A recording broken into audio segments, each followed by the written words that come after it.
Okay, just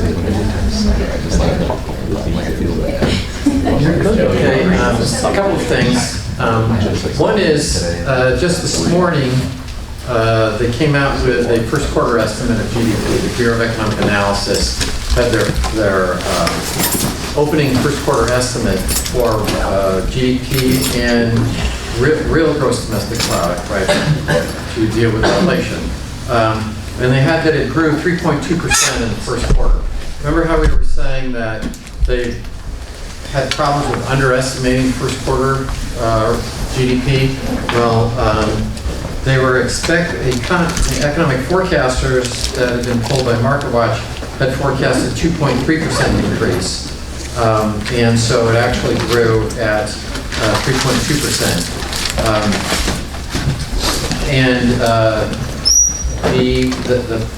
One of the major focuses was the spending by local governments. That was picked up, and they thought probably due to, you remember we had that partial government shutdown in the fourth quarter. So they had a big increase, or a larger increase in spending by local governments. Anyway, so the real GDP grew 3.2%, which is this article says surprising strength. So anyway, you can get on the website and the VA website if you want to take a look at that. But the bottom line is, remember I said they just keep, that they revise the quarter estimates as they go along. Second is, I did decide to go ahead and, even though we won't finish the macro piece today, we'll finish it on Monday, I'm going to go ahead and post a question this afternoon, later this afternoon, probably around 4. So I'll post it in the, where the sample, the Wolfram box. I'm not going to put it on Blackboard. Okay. The marginal benefit to me of learning about Blackboard is much less than the marginal cost. So the only thing I do on Blackboard is send emails, because the marginal cost of that was near zero. I had Mike Clark show me how to do it. And so, but anyway, get in the, where the old tests and stuff are, go into the Wolfram 105 folder, and you'll find it posted there. It'll be in bold, take home essay, all right? The other thing is that the classic album of the week is Cat Stevens. Cat Stevens had 2 monster albums that came out, and then he dropped out of the music industry and went to India or someplace and hung out with the Maharishi or whatever they did in the 1960s. Anyway, this one's called Teaser and the Firecat. And the big songs on this one were Moonshadow and then Peace Train. And if you sort of remember, the Vietnam War was going on at this time, so Peace Train was a big hit. Here's a picture of him.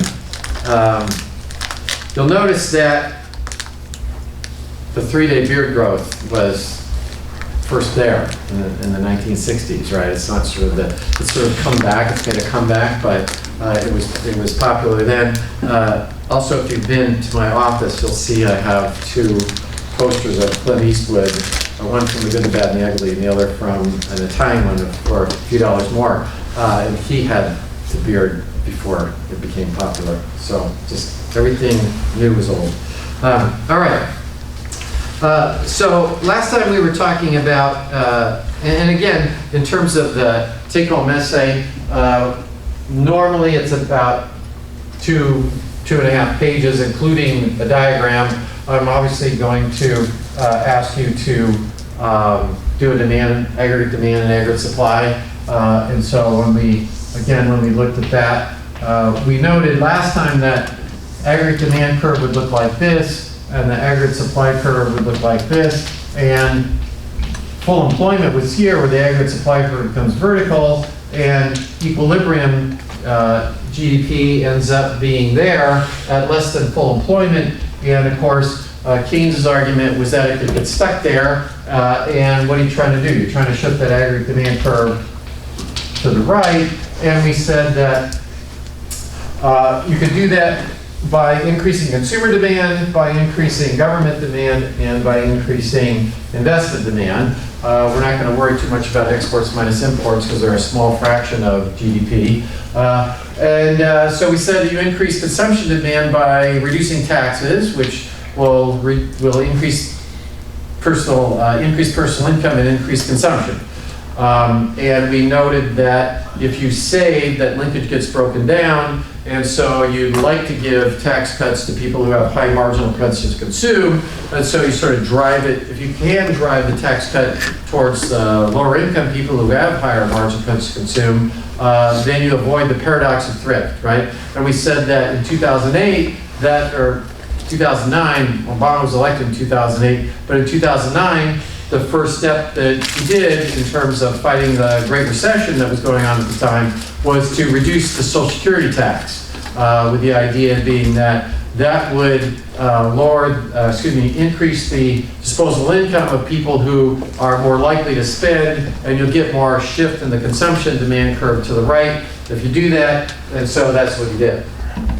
We also noted that government spending, right, goes directly into a shift in the aggregate demand. If I increase government spending, the aggregate demand curve shifts to the right. So I don't have to go through this linkage first of increasing disposable income and then they spend. Government spending goes straight into it. But notice that government spending is whatever the government expenditures are.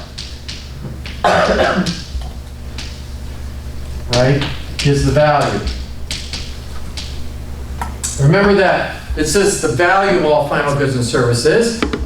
If you were to build a car, what would happen? Whatever the value of that car was, we'd know what it was. You bought this car for $30,000, then that was a final good consumption. What was the value of that? It was the $30,000.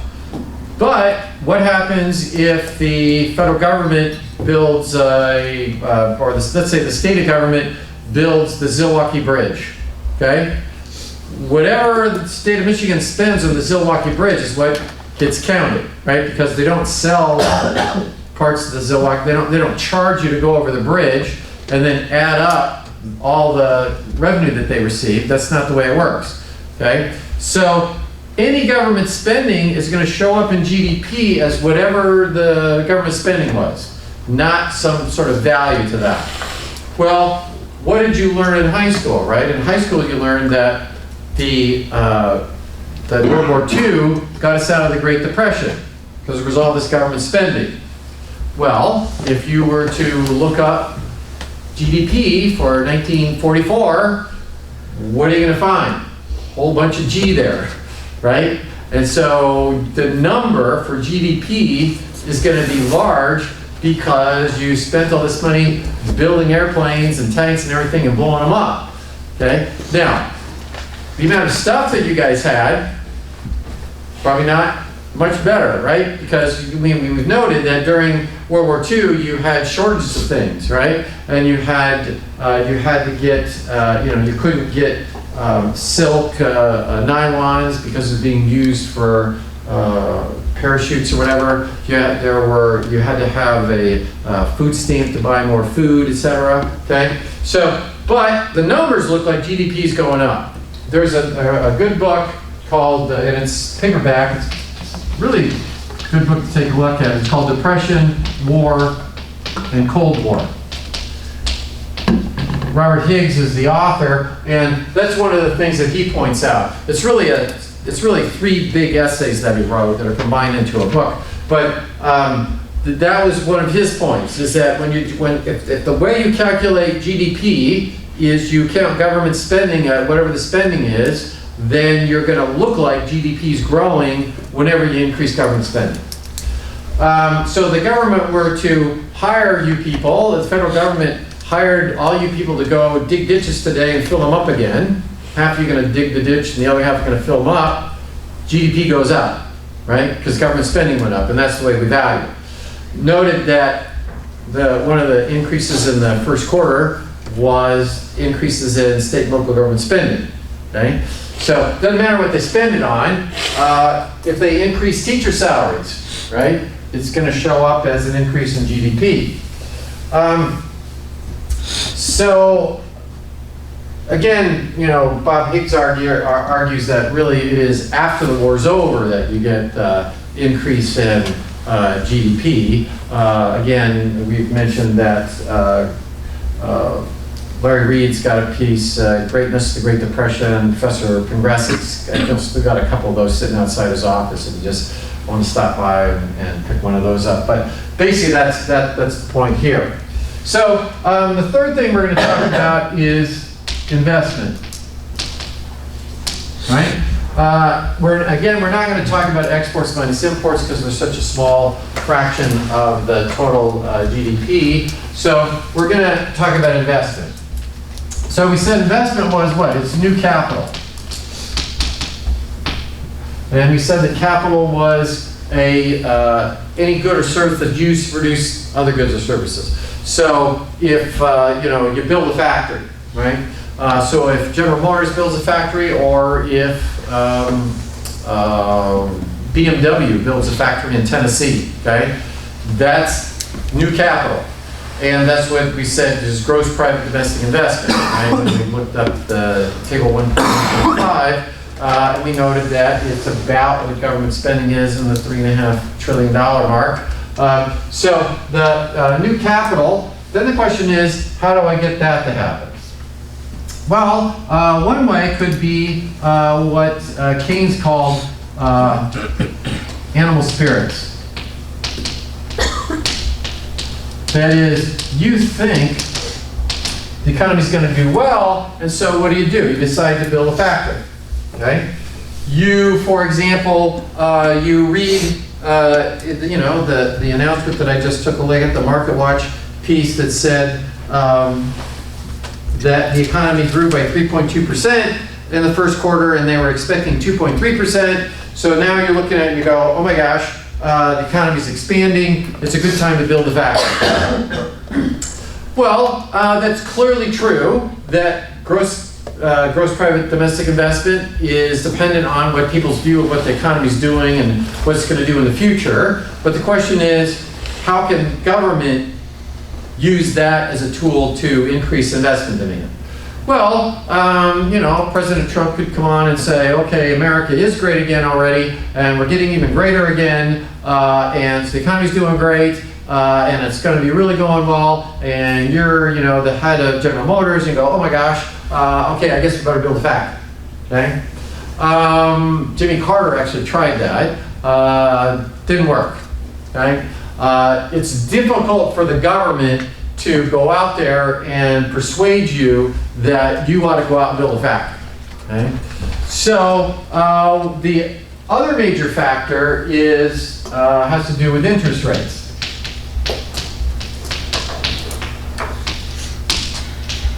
And why is that? It's because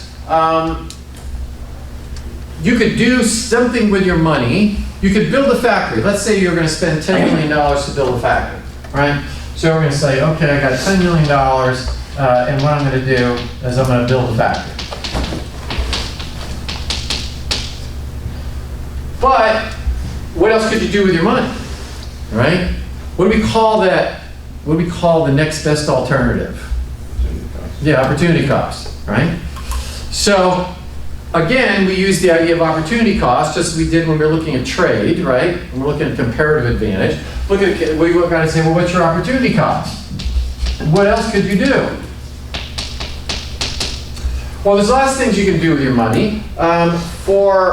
Again, we're shrinking Econ 203 down into 3.5 lectures. So we're going to act like there's one opportunity cost, because it doesn't sort of matter from the big picture. If you take Econ 303,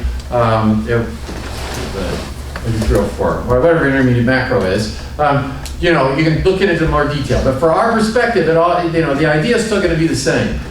So if we look at the opportunity cost, let's say you could buy government bonds.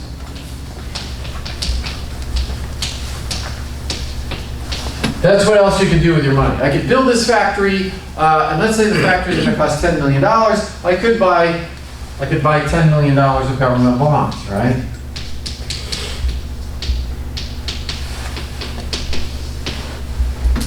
Now, government bonds pay an interest. Right now, 10-year treasuries, 2.54%, if you get 10-year treasury. So, let's say that factory is going to last 10 years, and you're going to decide we're going to build this. You're going to $10 million to build a factory, or you're going to put $10 million into U.S. Treasury bonds. I know that I can get 2.5% in 10-year treasuries. Now all I got to do is compare what am I going to get if I build a factory. If I build a factory, let's say I'm going to get a, basically we're looking at what is the rate of return. Okay? And let's say over the course of the factory, let's say over the course of the 10 years, that will earn enough money to pay me back the $10 million and a profit on top of that. So let's say your rate of return, let's say, suppose is 4%. So it says, okay, we've got treasuries are at 2% or 2.5%. So I'm going to say, all right, if I build this factory, I'm going to get my $10 million back over the course of the 10 years, and I'm going to get 4% annually on the 10 million, and so I shouldn't buy the treasury bond, right? I should build the factory. So what happens if treasuries go to 8%? Right? So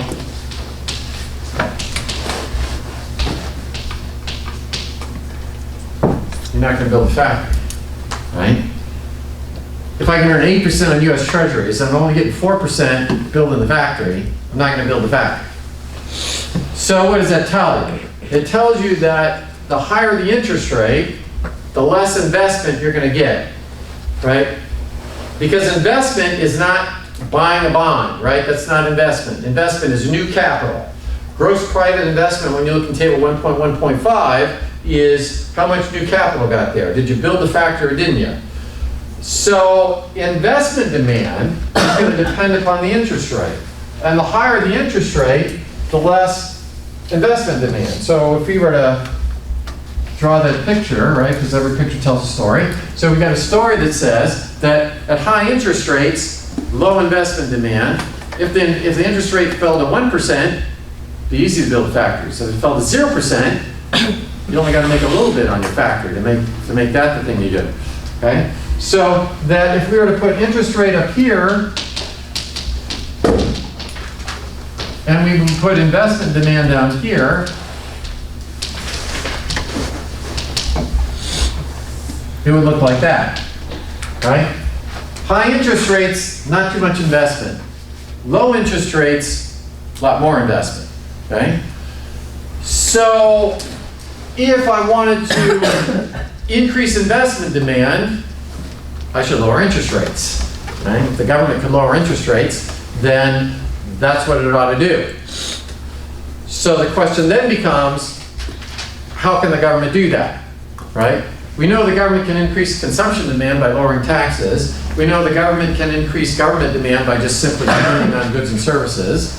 How does the government change the interest rate in order to change investment demand? But to do that, we have to learn about what is money. Because what's going to happen is the government is going to affect the money supply, and it's going to turn out that changing the money supply around is going to change the amount of, is going to change the interest rate. So, what is money, right? Money is a medium of exchange. It could be lots of different things, but it's a medium of exchange, and it has to do with what we talked about before, about coincidence of wants. When we were talking about the Middle Ages, we said, wow, what happened in the Middle Ages is mostly a barter system. But a barter system isn't going to work out too well in terms of economic growth, because I got to have a coincidence of wants. You have to want the thing that I have to want the thing that you have, and you have to be willing to exchange it at a rate that I would like to exchange it at as well, right? If we introduce a medium of exchange, what happens is you exchange your thing for that medium of exchange, and then somebody else takes that medium of exchange in return for what they have. So if I want to have a beer down at Hillsdale Brewing Company, what do? I give a lecture, Hillsdale College pays me, I take that money, I go down to Hillsdale Brewing Company, and they take the money, they give me the beer, and then they do whatever they want to do with the money, right? They hire people, or they buy a house, or whatever the owner of Hillsdale Brewing Company does. They, so that we don't need to have a coincidence of wants. I don't have to go down to Hillsdale Brewing and say, gee, how about I give you a 5-minute economics lecture and give me a beer, right? That's not going to work. So a medium of exchange could be anything. It's whatever people want to use for a coincidence of wants. And there's been lots and lots of things that have been used. In some countries, you had, well, the United States early on, wampum was the medium of exchange. If you have countries where cows have been the medium of exchange, women have been a medium of exchange. So there's lots of different things that you could use. Okay. So the question is, what sort of characteristics would make up a good medium of exchange? Okay. We don't, there's not too many places that use cows for a medium of exchange anymore. Not too many places use wampum or whatever. And so what sort of characteristics might be that a good medium of exchange would have? Well, again, like when we talked about, a number of things, there's not exactly, we're just give you 4 major ones. It doesn't mean those are the only characteristics, but they're 4 obvious things that a medium of exchange would have. And the first one of these would be, it's got to be portable. Right? You got to be able to carry it around. Anvils aren't going to work very good as a medium of exchange, right? You got to haul the thing down to Kroger's. You get to the checkout line and you've got to load the envelope on there. So that's not going to work very well, right? Whatever it is, you got to be able to carry it around. If you're, going to New York City or something, you got to be able to get to New York City and have this thing in your pocket or whatever. Second thing is, it's got to be divisible. Right? It's got to be divisible because, I got to be able to buy that 10,000 square foot house on 1,500 acres in the Silicon Valley, and I got to be able to buy a can of frozen orange juice at the Kroger's. Okay? So whatever it is, it's got to be divisible. Gold bars are not going to work as a medium of exchange, because I might be able to buy the house in the Silicon Valley with it, but I can't go down and buy some Jolly Ranchers at the Kroger's with it. Okay, so whatever it is, it's got to be divisible. The third thing it ought to be is assayable. And by assayable, we mean that you have to know what it is. I have to know. Essentially, I have to know if it's counterfeit or not. Okay. So, for example, what did they used to call iron pyrite? Anybody know? Yeah, fool's gold. Okay? Because you're only a fool if you can figure out this was iron pyrite. And if you can figure out that iron pyrite was not gold, then you were a fool, right? So, whatever it is, you got to know what the thing is. So, if you were to look at one of these things, right? If you take a this thing. So I got a $5 bill here, right? If I were to take a look at this $5 bill, you're pretty sure if I were to hand this to you that this is probably a real $5 bill. It's on a certain type of paper, right? If you hold it up, right, you can see things through. You can see it has all sorts of, it's different color things there. You're not going to go down and use the photocopy machine downstairs and turn it into this thing. You probably wouldn't, if it were on this, black and white printed, you'd be reluctant to say, oh yeah, this is really a $5 bill, right? And actually, as you get larger denominations, sometimes they'll have little metal, looks like metal strips through there, so people can look at this thing. Occasionally, if you were to use a $100 bill and you were to give it to somebody, they might, at a retail outlet, they might have trained their clerks to hold it up and look and see if there was that metal bar thing there. So it's assayable. And so, that's why our paper dollars look the way they do. The last thing is it ought to be, oh, I forgot this other thing. Wow. Last one. That's too bad. When I'm doing when I do classes back to back, sometimes I forget. Did I do that in the 9 or the 10 or 11 or whatever? But anyway, it ought to be assayable, and it ought to be durable. Okay. If I had glass figurines as money, that's not going to work out very well, right? Because you give your kid the glass figurine, the ice cream truck is coming by and he's running after the ice cream truck and trips and falls and the glass figurine breaks all over the place, right? So that can't work either. And then lastly, there should be a limit on how much it is, right? So sand isn't going to work out as very good money because there's so much of it, right? And I forgot to do it at 10 o'clock, so I didn't do it with you guys. But on Monday, I will bring in some Zimbabwean dollars that are totally useless, right? They have a 500 million Zimbabwean dollar note. Okay, I have some German marks. That you probably learned in history about the German hyperinflation that happened prior to World War II, prior to Hitler taking over in Germany. One of the reasons that happened was because of this German hyperinflation. So you don't want something that you can have lots and lots and lots of it, especially if it can be changed at any amount of time. Venezuela, right? Venezuela's got 1,000% inflation per month. Well, if somebody gives you Venezuelan currency, you're going to want to spend it right away, right? You don't want to wait 3 days because the thing's now only worth 1/10 of what it was 3 days ago. So that's not going to work out very well. All right, so think about gold and silver coin. Why is it that if you go back even to the Romans, gold and silver coins have been a medium of exchange?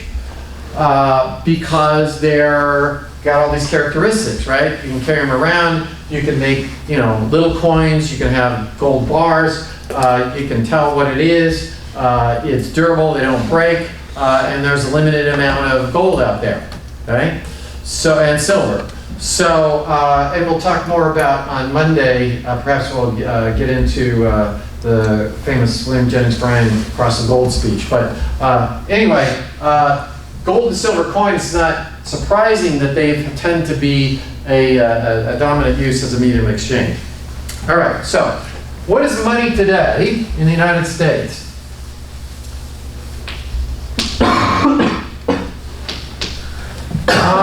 And again, in Econ 203, you're going to have broader measures of what the money is, right? So we're looking at measures of what is money. But from our perspective, from our perspective, all we need to do is start with the simple one. And the simple definition of money is called M1, and it is currency in the hands of the public. That is, if County National Bank has currency, that's not M1, that's not part of the money supply, and we'll explain that in a moment. But if you have it in your pocket, it is. And the other thing is what's called demand deposits. And demand deposits are basically checking accounts. The vast majority of demand deposits are checking accounts. They're called demand deposits because if you go to let's say I have a checking account in County National Bank, and you go into the checking account, and you go in there and you write a check to yourself, they got to get you the money right there. Whereas if you open up a savings account, you probably didn't look, if you opened up a savings account, probably didn't look at the detail, but under a savings account, they have 30 days to give you your money back, right? So it's not on demand. But your checking account's on demand. So though that makes up N1 in the United States, and that's basically what we're going to be using.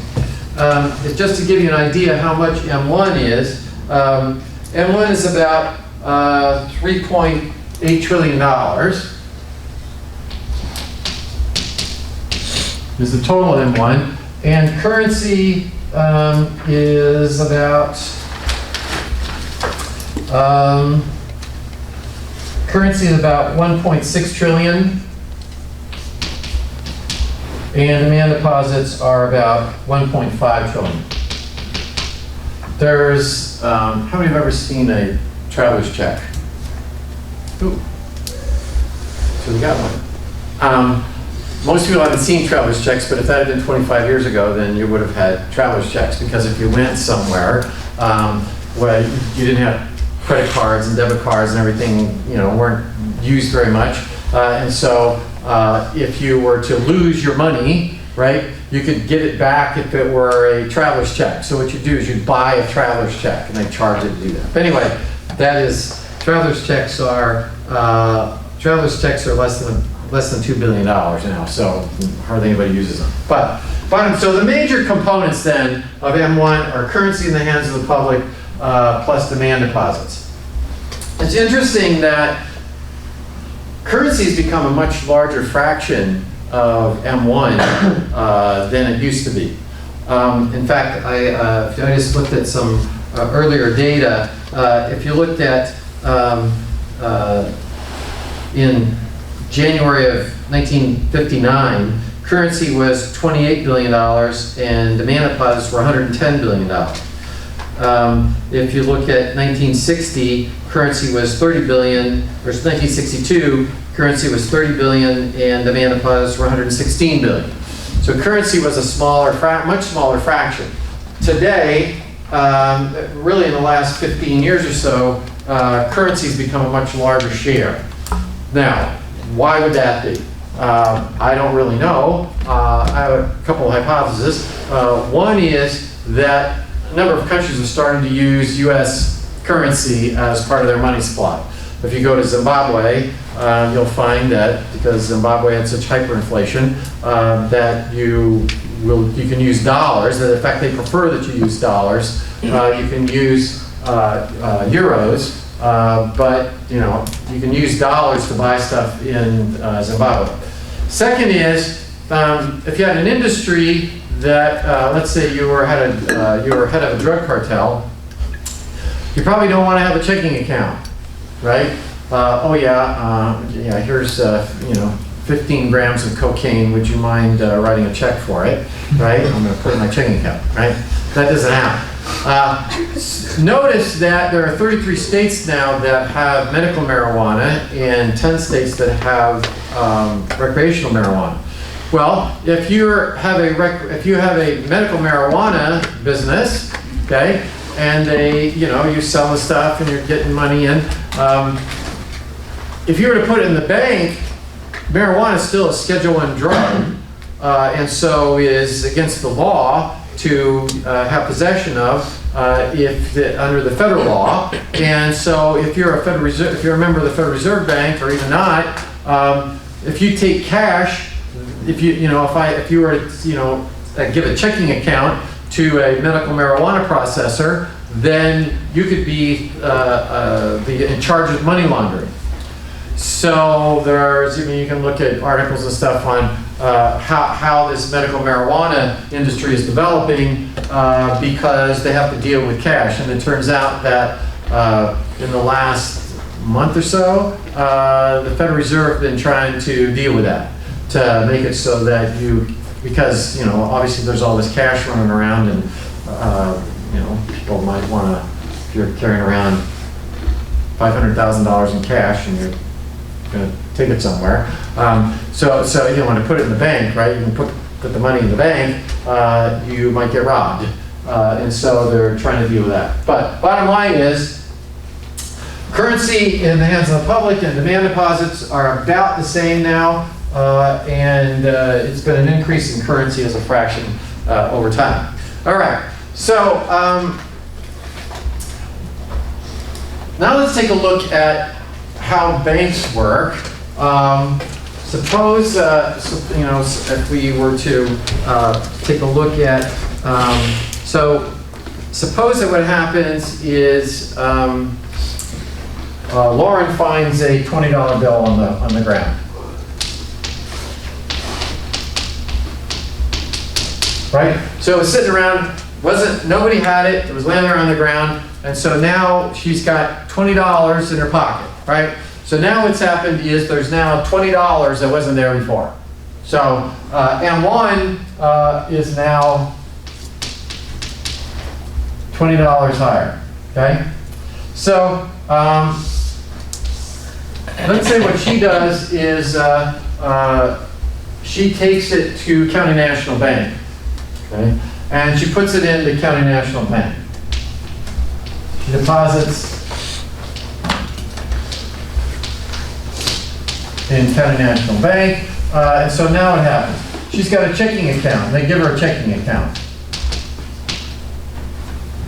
So if we were to look at County National Bank's balance sheet, we have assets over here, and the asset is they've got $20 in reserves, right? Because Lauren just put the $20 in there. So they've got $20 in reserves. What's their liability? They've got a $20 demand deposit, or a checking account, whatever, that is Lauren's.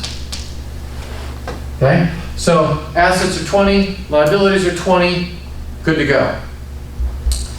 However, the way the system works is banks that are members of the Federal Reserve, they have to maintain a fraction of their reserves compared to their checking accounts or demand deposits. Okay? So the reserve requirement right now is about 10%, and it has been for a long time. It's not exactly 10%, but 10% is easier to do calculations with. So now what happens is we've got $20 increase. The money supply is now gone up by $20. But then what happens is Taylor comes in and wants a loan.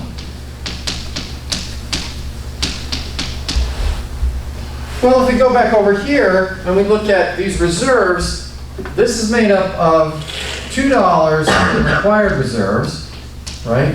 And $18 in excess reserves. Okay? If the reserve requirement is 10%, they have $20 checking account over here, so they got to keep, County National Bank's got to keep $2 as the, they've got to keep $2 as the required reserve, and so they got $18 in excess reserves. So what do? They give Taylor a loan, right? So what do? They loan Taylor $18. So now what you have is you have your assets over here, you have liabilities. Now what happens on the asset side, they still have the $20 in reserves, and they got an $18 loan from Taylor. And what's their liability? Their liability is the $20 in Lauren's checking account. Lauren's checking account, which is the check, okay? And now we got an $18 in Taylor's checking account. So their assets and liabilities are the same, right? $38. How much money is there now? How much M1 is out there?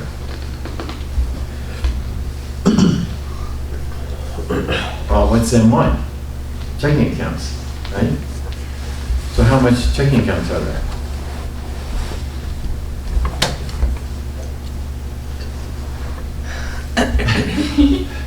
How much, okay, how much does Lauren have in a checking account? How much does Taylor have in a checking account? 18.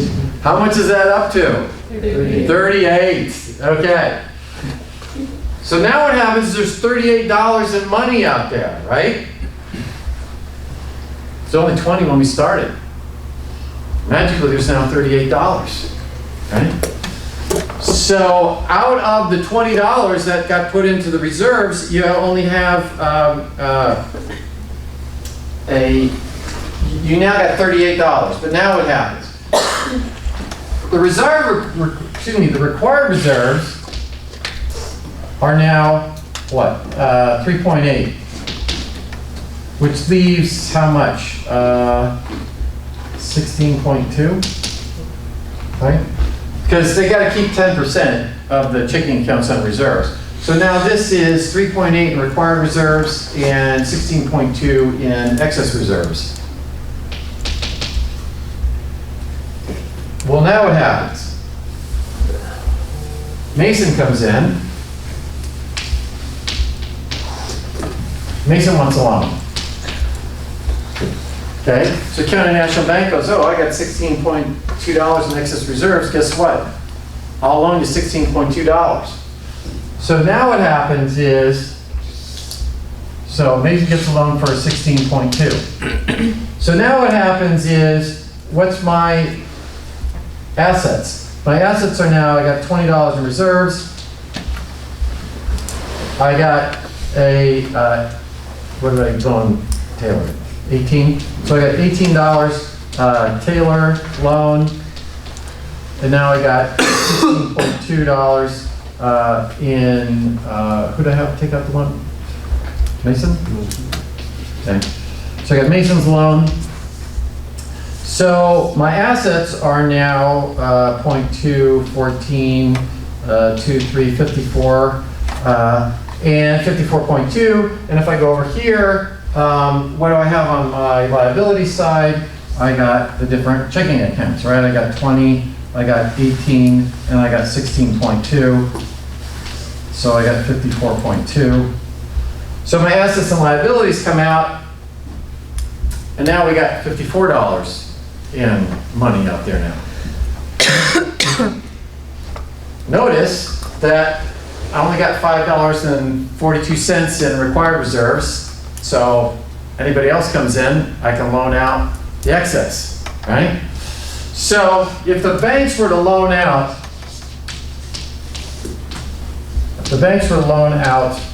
all the excess reserves, if you set the Wayback Machine when you learn to add up infinite series like that, what's going to happen? The end result is going to be you're going to have the $20 divided by the reserve requirement.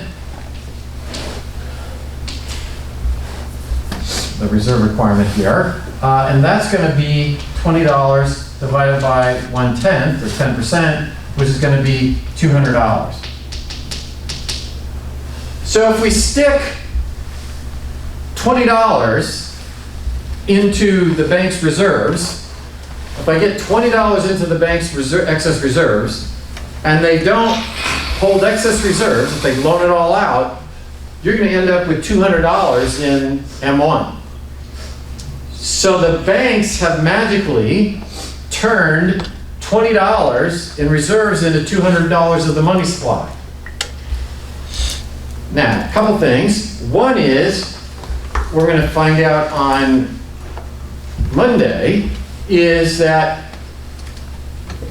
there's going to be, how the interest rate is going to be determined is between the demand for money and the supply of money, right? And what we've just done is we've increased the supply of money. And like everything else we do, right, the demand for money is going to be sloping down, the supply of money is going to be sloping up, and the interest rate is going to be the price, okay? And what's going to happen? If I increase the supply of money, what's going to happen is the interest rate is going to go down, right? Now, notice that this thing only works because it's like the feather in Dumbo's nose. By the way, Disney's Dumbo's coming out, right? The new version of Dumbo. But anyway, the way it worked is when the feather flew out, Dumbo could fly until as long as he had the feather in his nose, right? And when the feather blew out, he starts falling. Okay? How does this work? If you guys all go in and ask for your money, it ain't there, right? If everybody that had a checking account with County National Bank went down and said, we want our money right now, I'm writing a check for cash, guess what? There ain't enough. Why does it work? Because you guys don't go down and ask for your money, right? It's like the feathers in Dumbo's nose. You guys aren't going to go out there and ask for your money all at once. And because you don't, the thing works. So what we'll do for Monday is we will talk about the demand for money, and we will then say, okay, can the government inject reserves into the bank? To the extent that the government, namely the Federal Reserve Bank, can go out and inject reserves into the banking system, and it can increase the money supply and drive interest rates down. Again, I will post the question sometime later this afternoon, and don't forget the review session is a week from, not a week, it's Wednesday. Right. What day of the week is this? Friday. Okay. Good. So the review session is on Wednesday. So we'll have the last time. And then lectures 7, 8, and 9 in the Econ 101 online course are covering the material that we're reviewing.